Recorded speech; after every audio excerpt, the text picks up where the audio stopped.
नमस्कार विद्यार्थी मित्रों, ओम एज्युकेशन चैनल में आपनु हार्दिक स्वागत है। आज आपणे आ विडियो में 31 ऑगस्टना रोज लेवानार एकम कसोटी अंतर्गत धोरण 7 में जे संस्कृतनु पेपर है ए पेपरना अभ्यास माटेनी मोस्ट आईएमपी प्रश्न बेंकनु संपूर्ण सोल्यूशन करवानुं छे। विद्यार्थी मित्रों, जो तमे अमारी चैनल पर नवा होय, पहली वखत होय तो चैनल ने सब्सक्राइब करी लेजो, जेथी करीने नवा विडियो तमने झड़पथी मळता रहे। प्रश्न नंबर 1 में तमने पूछवामां आव्युं हशे, आपेला वाक्यों शिक्षके विद्यार्थीओने समक्ष बोलीने तेनुं श्रुत लेखन कराववानुं छे। तो पहला कोईपण वाक्य विद्यार्थी मित्रों, पहलो प्रश्न का सुलेखननुं हशे एटले के अनुलेखन जोईने लखवानुं अथवा श्रुत लेखन के शिक्षक बोलीने तमारे 5 वाक्य ए लखवाना छे। तो विद्यार्थी मित्रों, अहीं आपणे अलग अलग वाक्य आपेला छे, एनो आपणे अभ्यास करी लईए। विद्या विनयन शोभते, अहम छात्र अस्मि, सीता जल पिबती, सूर्योदय रमणीय भवति, माला मातुल गृह गच्छति, सर्व मिलित्वा खेलां, विद्यार्थी त्यजेत सुखम, मम मातृभाषा गुजराती अस्ति, अस्तु पुनः मिलाप, आचारः प्रथमो धर्म, जन्मदिनस्य शुभाशया भवत, वर्ग शिक्षक क। 13 छे, अहम प्रतिदिन विद्यालयं गच्छामि, प्रकोष्ठे कति वातायनानि सन्ति, पक्षी पुनः वदति, कोण्डरुक कोण्डरुक, हितभुक् मितभुक् ऋतभुक् इति। अहम अहमदानगरे निवास करोमि, रामस्य पिता दशरथ आसीत्, अहम 11 वादने विद्यालय गच्छामि, व्यर्थ श्रम मा करोतु, ऐसा परमो धर्म, रेशमा जल पिबति, गीता क्रीडागण गच्छति, हस्त पक्षालयतु उपविशतु, जय जयतु जयतु जयतु संस्कृतम, सतः जीवं सर्दो वर्धमान, अहम छाया ददामि, अहम 10 वादने शयन करोमि, अहम संस्कृत भाषा वदामि, जना उपहास कुर्वन्ति। तो आमांथी तमने कोईपण वाक्य श्रुतलेखनना के सुलेखनना होई शके। प्रश्न नंबर 2 में है, माग्या मुजब जवाब आपो, कोईपण एक 5 गुण में है। ये शब्द तमारे मौखिक चित्रपदानी उपरथी अहीं आ प्रश्न पूछवामां आवेलो छे कि तमारा घर में जोवा मळती 5 वस्तुना नाम संस्कृत में लखो, शाळा में जोवा मळती 5 वस्तुना नाम संस्कृत में लखो, घर अने शाळा में जोवा मळती 5 इलेक्ट्रिक वस्तुना नाम संस्कृत में लखो, शरीरना 5 अंगोना नाम संस्कृत में लखो, कि तमे जोयेल 5 पक्षीना नाम संस्कृत में लखो। तो तमे आ रीते कोई पण प्रश्न तमने 5-5 नाम लखवानुं कही शके। चलो આપણે એનું સોલ્યુશન કરી લઈએ। ઘરમાં જોવા મળતી 5 વસ્તુ છે, સમારજની, અગ્નિપેટિકા, જપમાલા, ફેનકમ અને આસન। વિદ્યાર્થી મિત્રો, આ શબ્દ છે આપણા ચિત્રપદાનીમાંથી પૂછાયેલા છે। શાળામાં જોવા મળતી 5 વસ્તુના નામ યોજિની, સંગણકમ, સ્યુત, પત્રભાર, પાદપઃ। આગળ જોઈએ, ઘર અને શાળામાં જોવા મળતી 5 ઇલેક્ટ્રિક વસ્તુ દંડદીપ, ભ્રમણભાસ, વ્યજનમ, સંગણકમ। વિદ્યાર્થી મિત્રો, એક જવાબ તમારે શબ્દ મને જણાવવાનો છે કે હજી આના સિવાયની બીજી કઈ ઇલેક્ટ્રિક વસ્તુ સંસ્કૃતમાં નામ લખી શકાય, એ મને કોમેન્ટમાં જરૂરથી જણાવજો। શરીરના 5 અંગોના નામ લલાટમ, નાસિકા, ઉદરમ, કેસા, પાદપ, હસ્ત, નેત્રમ, આવા ઘણા બધા લખી શકાય। તમે જોયેલ 5 પક્ષીઓના નામ ચટકા, મયુરો, કાકહ, સુકહ અને હંસહ। તો આ રીતના તમને 5-5 કોઈ પણ એક વિષય ઉપરના નામ તમને પૂછી શકે।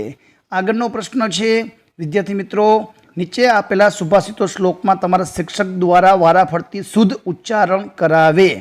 તો આમાંથી કોઈ પણ તમારા શિક્ષક દ્વારા તમને વાંચન પણ કરાવી શકે અથવા કોઈ પણ શ્લોક પૂર્તિ કરો એવું તમને પૂછીને પહેલું જે આપણે આપેલા છે એ શ્લોકોનો અભ્યાસ કરી લેજો, જેથી કરીને કદાચ એ પૂછાય તો તમને એ આવડી જાય।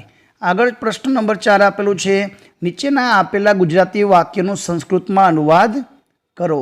સંસ્કૃતમાં અનુવાદ કરો। હું પાણી પીવું છું, તો અહમ જલ પીબામી।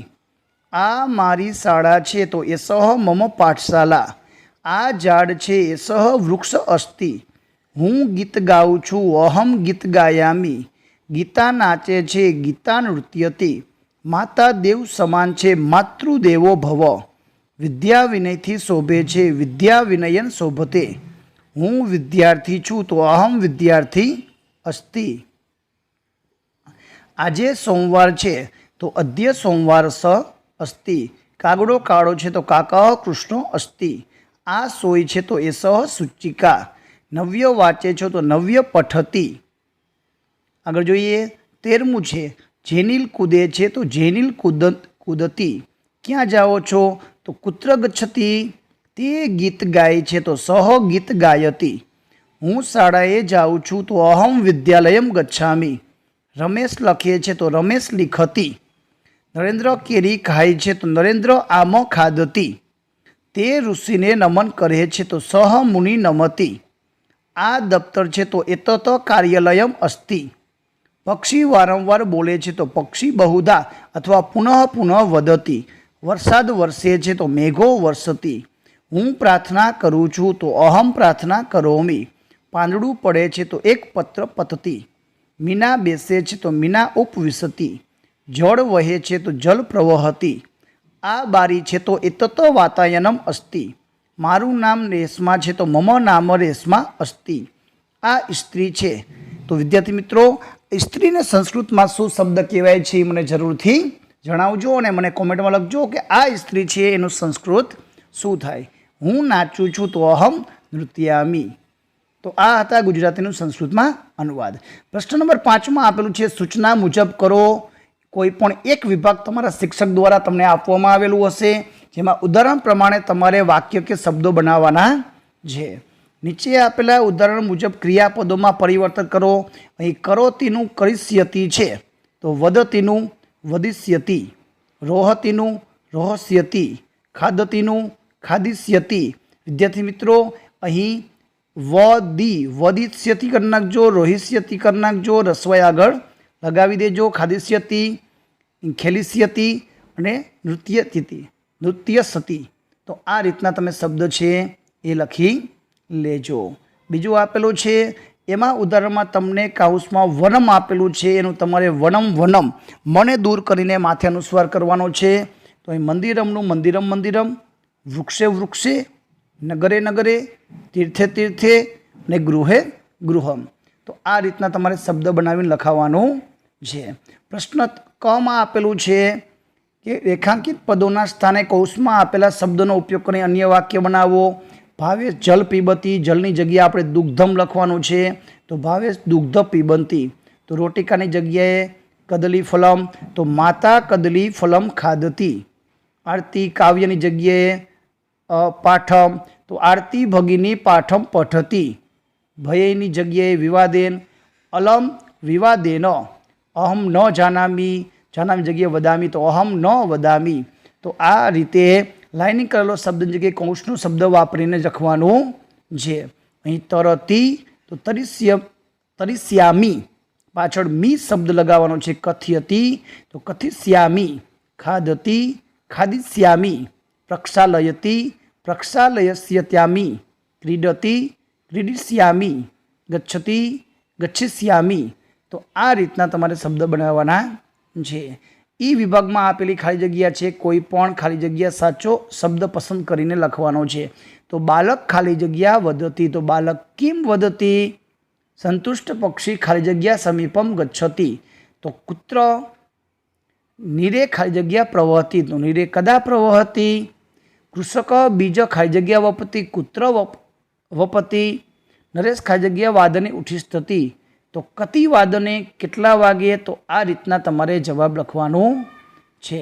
વિદ્યાર્થી મિત્રો, આ હતું ધોરણ 7નું સંસ્કૃતના અભ્યાસ માટેની મોસ્ટ આઈએમપી પ્રશ્ન બેંકનું સોલ્યુશન. ઓરિજિનલ પ્રશ્ન બેંકનું સોલ્યુશન અને બીજા વિડીયો મેળવવા માટે અમારી ચેનલને સબસ્ક્રાઈબ કરો. બાજુમાં આપેલું બેલ આઇકન દબાવો, જેથી કરીને નવા વિડીયો તમને ઝડપથી મળી શકે. વિડીયો ગમે તો લાઈક કરજો, તમારા મિત્રોને શેર કરજો, અમારી ચેનલને સબસ્ક્રાઈબ કરજો. આભાર, ધન્યવાદ.